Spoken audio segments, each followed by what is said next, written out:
Good evening student. आज जो हमारा टॉपिक है पाश्चात्य विचारकों में से, उसमें है हन्ना आरेंट। बच्चे, हन्ना आरेंट एक प्रसिद्ध महिला राजनीतिक दार्शनिक रही हैं और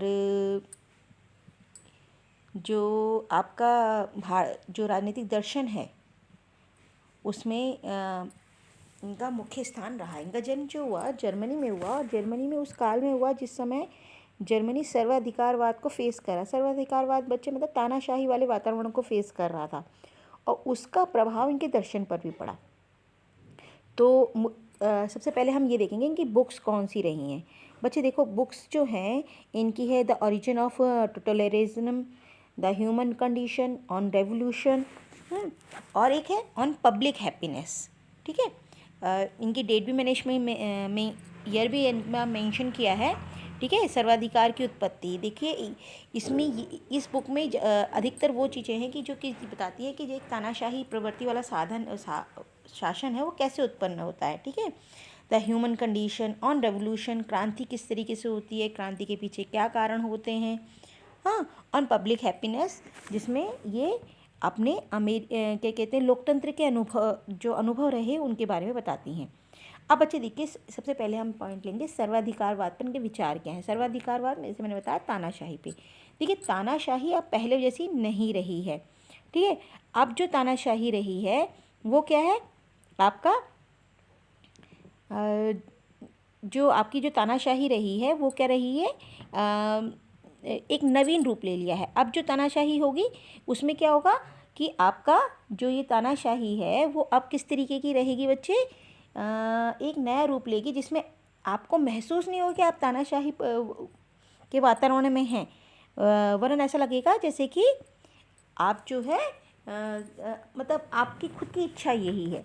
अब कैसे, देखिए, आपके मन और मस्तिष्क पर अधिकार नियंत्रण करने का प्रयास किया जाएगा कि आप ये अनुभव करेंगे नहीं, हम इस तानाशाह के अंतर्गत मतलब जो अंडर रह रहे हैं वो हम जो अपनी इच्छा से रह रहे हैं। आपका मन और मस्तिष्क परिवर्तित किया जाएगा। अब कैसे किया जाएगा,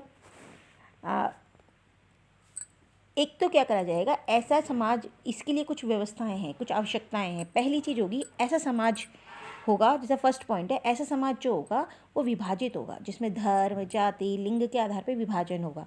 ऐसे समाज को तोड़ना आसान होता है।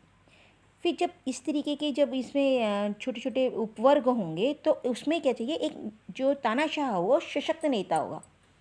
ठीक है, तानाशाह जो है उसके पास अपनी कुछ क्षमताएं होंगी जो विशिष्ट होंगी। उसके बाद जो फिर क्या करेगा, वो तानाशाह धीरे धीरे धीरे धीरे मनुष्य के जो जितने भी जो उसके जिसका हाँ रूल कर रहा है उनके प्राकृतिक अधिकार। और प्राकृतिक अधिकार क्या हुए, स्वतंत्रता, समानता, ये सब प्राकृतिक अधिकार हुए जो हमें प्रकृति प्रदत्त करती है, उनको छीन लेगा। अब देखिए, यहाँ पे उसकी मंशा है, उसने मनुष्य मतलब जहाँ वो रूल कर रहा है वहाँ के लोगों को इस तरीके से प्रभावित करने का प्रयास किया है कि वो अपने अधिकार देने के लिए तैयार है। वो प्रोटेस्ट नहीं कर रहे हैं, मतलब वो किसी तरीके का विरोध नहीं कर रहे हैं। हाँ, तो मतलब अंधभक्त कहते हैं ना कि जो भी वो तानाशाह कह रहा है या जो भी सरकार कह रही है उसको क्या कर रहे हैं वो विदाउट एनी लॉजिक, विदाउट मतलब कोई भी तर्क, विवेक, इन सब का प्रयोग किए बिना उनको प्रयोग कर रहे हैं। ठीक है, तो अच्छा, इसमें एक और राजनीतिक संवाद की बात करती हैं जिसे पॉलिटिकल डिस्कोर्स कहा गया। डिस्कोर्स क्या होता है बेटा, आपस में विचार विमर्श करना। देखिए, कभी भी किसी भी जो हम राजनीति में तो ये मुख्यतः देखेंगे ही कि आपको क्या करना है, जो डिस्कोर्स होता है, जो संवाद होता है, वो नई चीज़ों को जन्म देता है ऐसा कि आपको क्या करनी है, एक दूसरे से बातचीत करनी है, विषयों पर विचार विमर्श करना है ना। तो वो क्या करेगा, सही संभावना इकट्ठी करेगा। हाँ, अब उसके बाद जो है उसकी स्वतंत्रता संबंधी विचार है। स्वतंत्रता संबंधी विचारों में वो जैसे मतलब बेटा प्राचीन समाज, यूनानी समाज को देखे, पाश्चात्य दर्शन तो यूनानी दर्शन के हिसाब से है। तो यूनानी दर्शन में जो राजनीतिक जीवन की प्रधानता थी, ये जरूर था कि कुछ ही लोगों को दी जाती थी जो भी राजनीतिक अधिकार होते थे या लोग शासन में भाग लेने की वो कुछ ही लोगों को दिया जाता था, लेकिन थी और जो नगर राज्य होते थे उन दिनों, ठीक है, तो उसमें क्या होता था कि वो लोग बढ़ चढ़ कर हिस्सा लेते थे। हाँ, और वहाँ पर क्या होता था, जो बढ़ चढ़ कर हिस्सा लेना है वही उनकी क्या था, सफलता का कारण भी रहा। तो और आधुनिक समाज में क्या है, आधुनिक समाज में क्या हो गया, सार्वजनिक और निजी क्षेत्र घुल मिल गए। और साथ में ये भी है कि जो राजनीति है वो अर्थ से, पैसे से संबंधित हो गई है। तो आज जो है समस्या मतलब कुछ जो चिंतन है, जो भी हमारी आगे की सोच है, राजनीतिक शासन व्यवस्था के बारे में हमारे विचार हैं, वो किस पर अधिक वो है, आधारित है, आर्थिक क्रियाओं पर, है, जैसे उपभोग की समस्या, क्या कहते हैं, राष्ट्रीय आय जैसा विषय, ये इस तरीके की चीज़ों पर ज़्यादा डिपेंडेंट है। अच्छा, एक और कॉन्सेप्ट इसमें ये है, जनपुंज समाज, मास सोसाइटी। अब मास सोसाइटी क्या होता है बच्चे, यह वो स्थिति है जिसमें भिन्न भिन्न जातियाँ, समुदाय और संस्कृतियों से संबंधित लोग एक जैसी परिस्थितियों के प्रभाव में अपनी मूल परंपराओं से हटकर एक जैसा व्यवहार करने लग जाते हैं।